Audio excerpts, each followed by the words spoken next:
Die enigste weg na ewige lewe. Die Bybel is baie duidelik oor 'n mens se saligheid. Dit is nie gebaseer op jou goeie dade nie. Meeste mense dink as hulle hele lewe vul met goeie dade, sal hulle die ewigheid bereik en hulle verlossing verdien. Die Bybel is egter baie duidelik daaroor en sê in Romeine 3 vers 23 die volgende: Want almal het gesondig en dit ontbreek hulle aan die heerlikheid van God. Daar staan ook in Romeine 3 vers 10 dat daar is niemand regverdig nie, selfs nie een nie. Met ander woorde, nie ek of jy is regverdig nie en ons verdien nie saligmaking nie. Ons regverdigheid is onvoldoende en kan slegs gevul word deur die regverdigheid van Jesus wat ons toegereken is. Ons kan dus nie staat maak op ons eie regverdigheid om die ewige lewe te verdien nie. Met dit in gedagte is die eerste stap om te erken dat jy 'n sondaar is. In Openbaring 21 vers 8 staan geskryf: Maar wat die vreesagtiges aangaan, en die ongelowiges, en gruwelikes, en moordenaars, en hoereerders, en towenaars, en afgodienaars, en al die leenaars, hulle deel is in die poel wat brand met vuur en swaal. Dit is die tweede dood. Kom ons wees eerlik, almal van ons het al gesondig, en verdien die poel wat brand met vuur en swaal. Verder sê Jesus vir ons in Matteus 5 vers 22: Maar ek sê vir julle dat elkeen wat vir sy broeder sonder rede kwaad is, verantwoording moet doen voor die reg, en elkeen wat vir sy broeder sê raka, moet verantwoording doen voor die groot raad, en elkeen wat sê jou dwaas, moet verantwoording doen in die helse vuur. Dit beteken dus, ons almal verdien die tweede dood, en ons kan nie die werklikheid daarvan ligtelik opneem nie. Maar daar is hoop in Christus.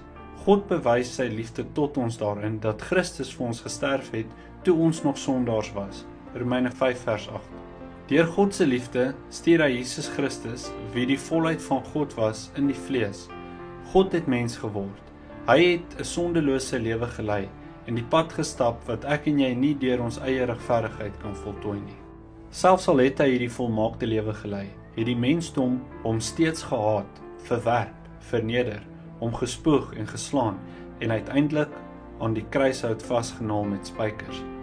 Die pad na Golgotha, wat gevul was met haat, vernedering, verwerping, pyn en lyding, die pad wat ons almal verdien, het hy in sy volmaaktheid in ons plek kom stap. In 1 Petrus 2 vers 21 tot 24 sien ons die volgende: Want hiertoe is julle geroep, omdat Christus ook vir julle gelei het en julle 'n voorbeeld nagelaat het, sodat julle sy voetstappe kan navolg.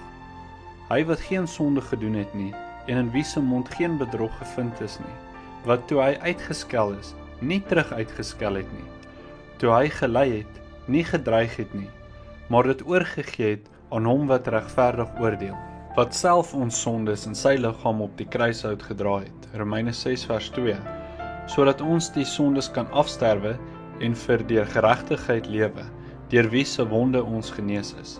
So, al ons sondes wat ons nog ooit gedoen het en sal doen, was asof Jesus dit self gedoen het. Hy het die straf van ons sondes op hom geneem en gedra, gesterf en ter helle neergedaal en op die derde dag weer opgestaan uit die dood. Hy het ons sy disippels verskyn en sy wonde aan hulle gewys. Die Bybel is baie duidelik oor vir wie hy gesterf het. Nie net vir ons nie, maar ook vir die sondes van die hele wêreld. 1 Johannes 2 vers 2.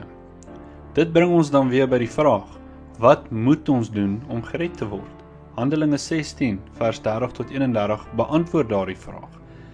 En hy het hulle na buite gebring en gesê: Meneere, wat moet ons doen om gered te word? Toe sê hulle: Glo in die Here Jesus Christus en jy sal gered word, jy en jou huisgesin. Dit is al. Hy het nie gesê, sluit aan by 'n kerk en jy sal gered word nie, word gedoop en jy sal gered word, lewe 'n goeie lewe en jy sal gered word, of bely jou sondes en jy sal gered word. Nee, hy het gesê, glo dat Jesus gesterf het, begrawe was en opgestaan het vir jou.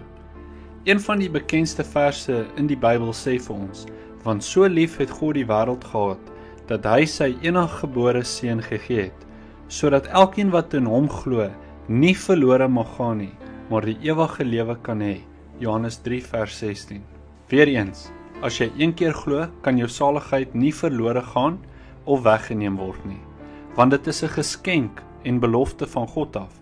In Johannes 6 vers 47 lees ons die volgende: Voorwaar, ek sê vir julle, wie in my glo, het die ewige lewe. Verder in Johannes 10 vers 28 staan geskryf: En ek gee hulle die ewige lewe, en hulle sal nooit verlore gaan tot in ewigheid nie, en niemand sal hulle uit my hand ruk nie. Ons lê klem op die woord ewige, wat meen vir ewig. Wat God vir ons hier beloof is die ewige lewe, nie tydelik of in die perke van tyd nie. Jy kan dit nie verloor nie, en dit kan ook nie van jou af weggeneem word nie. Dit is vir ewig, dit is nimmer eindig. Ons kan dus rus in die wete dat God nie 'n mens is dat hy sou lieg nie. Sou hy iets sê en dit nie doen nie, iets beloof en dit nie uitvoer nie? Numeri 23 vers 19. Verlossing beteken nie dat ek 'n lewe vol sonde kan lei nie, maar sou ons wel sondig, kan dit nie van ons af weggevat word nie. Sou jy wel voortgaan om onophoudend opsetlik te sondig, kan jy nie jou saligheid verloor nie, maar daar is gevolge en jy sal in die lewe getuigtig word, soos wat 'n vader sy seun sou tuigtig. Hebreërs 12 vers 6. Want die Here tuigtig hom wat hy liefhet, en hy kastei elke seun wat hy aanneem. Ons vind baie voorbeelde in die Bybel van mense wat baie slegte dade gepleeg het, maar tog het hulle vergifnis ontvang, omdat hulle geglo het in die belofte van God en sy genade. Daar is ook mense wat vandag lewe en wat in die oë van die wêreld geregtig lewe. Tog sterwe hulle in hulle sonde en sal volgens hulle dade veroordeel word en sal nie saligheid bereik nie. Kom ek los julle dan nou ook met nog 'n gedagte. Is daar baie of min mense wat gered is? 'n Vraag wat aan Jesus ook gevra is. In Matteus 7 vers 13 lees ons die volgende: Gaan in deur die nou poort, want breed is die poort en wyd is die pad wat na verderf lei, en daar is baie wat daardeur ingaan. Jesus is die weg, die waarheid en die lewe. Verder in vers 21 lees ons dat nie elkeen wat vir hom sê, Here, Here, sal ingaan in die koninkryk van die hemele nie, maar hy wat die wil doen van sy Vader wat in die hemele is. Wat is die wil van die Vader? Slegs dit, glo. Glo in die Seun van God. Johannes 6 vers 40. In Matteus 7 vers 22 sê hy: Baie sal in daardie dag vir my sê, Here, Here, het ons nie in U naam geprofeteer en in U naam duiwels uitgedrywe en in U naam baie kragte gedoen nie? En dan sal ek aan hulle sê, ek het julle nooit geken nie. Gaan weg van my, julle wat die ongeregtigheid werk. Hoekom het God hulle nooit geken nie? Ek lê klem op nooit. Hierdie mense het hulle verlossing probeer verdien deur hulle dade en het staat gemaak op hulle eie geregtigheid en nie op Christus se voltooide werk nie. Dus as jy dan sou staat maak op jou goeie dade, of soos baie mense sê, jy moet die gebooie gehoorsaam, jy moet gedoop word, jy moet kerk toe gaan, of jy moet 'n sondelose lewe lei, dan volg jy die mense wat op die breë weg is, en jy glo aan jou eie regverdigheid, en Jesus sal vir jou sê, gaan weg van my af, ek het jou nooit geken nie. Hierdie is die gevaarlikste pad om op te wees, want jy dink dat jy reg is met God, maar inteendeel is jy ver van God af, net soos die Fariseërs. Onthou soos wat ons vroeër genoem het, as God jou een keer ken, is dit nimmer eindigend en vir ewig, en jy is vir ewig gered en word 'n seun van God. Net soos ons kinders altyd ons kinders sal wees, word ons deel van God se ewige familie wanneer ons wedergebore word. Jy mag dalk die swart skaap van die familie wees, of gedurig deur God getuigtig word, of selfs jou lewe op aarde vernietig in onkunde of opsetlik. Selfs al maak jy so 'n gemors van jou lewe, kan dit jou nie uit die hand van God pluk nie en jou saligmaking verloor nie.